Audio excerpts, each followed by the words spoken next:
So down insulation is a fan favorite. It's super popular and it's really awesome.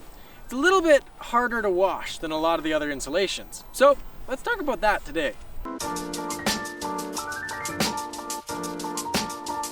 So unlike Gore-Tex and your waterproof shells, down you want to wash as little as possible. It's for a couple different reasons. It's a bit harder to wash and it takes a bit more, precision, but it's also not necessary for the garment. The garment doesn't need that kind of care to keep it working to its optimal. Knowing when to wash your jacket is pretty hard. So right off the bat, obviously, when it's dirty or you can see, that you've got some stains or some body oils that have worked their way into the jacket, it's time to wash the jacket. Other than that, it's probably not necessary to wash your jacket. I'd say about 1 to 2 times a year is really all that you need. So there are 3 main steps when you're washing down. You've got the preparation, the washing, and the drying. So with the preparation step, what you want to do is you want to go through, loosen all the toggles and the tighteners on your jacket, open up the pockets, and do up the front zipper. That's pretty much it. Now, when you're washing the coat, first make sure there's nothing in the pockets. Then you're good to throw it in just your average washing machine. When you're washing down garments, we really suggest using a down-specific detergent.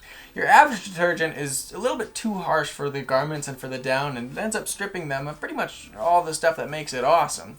And so using a down-specific detergent is basically going to be a little bit more careful with the down and going to take care of it. We really recommend using a front-loading washing machine whenever you can. They're a little bit more careful with the garments. Top-loading washing machines are still okay, but we really recommend putting them in a mesh baggie or something just to, give it an extra layer of protection.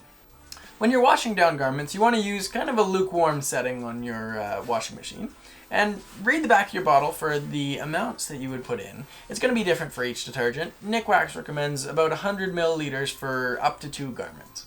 So after you've run the full cycle, you're going to want to run what's called a second rinse. A second rinse is basically another cycle with no detergent in it. That's going to run more water through the coat and get all the extra detergent out of the down plumes. Now we're done the washing step, we're on to the drying step. The drying step is the most important. As you can see here, the down in this coat is completely, scrunched up. It's all together. There's no warmth that's going to be kept by this coat.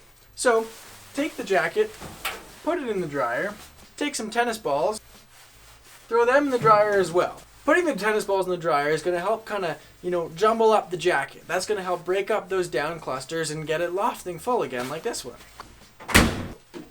More often than not, it's going to take almost 4 to 5 drying cycles to get the jacket completely dry. But it's really important that you do. When down is wet, it'll clump, and then it's doing virtually nothing. Sometimes during the drying process, you're going to want to take your jacket out and you're going to want to look for down clumping. Even if you've got the tennis balls in, sometimes in awkwardly shaped baffles, it'll get stuck in these corners. Use your fingers to lightly pluck the down and get it out of that corner. You got to be really careful though, because down is a little bit more fragile when it's wet. And those are the ins and outs of drying your jacket. It's not as complicated as a lot of people think, but it does take a little bit more focus and a little bit more precision.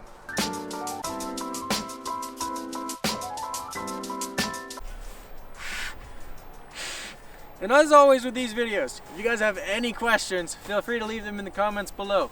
Stay warm out there!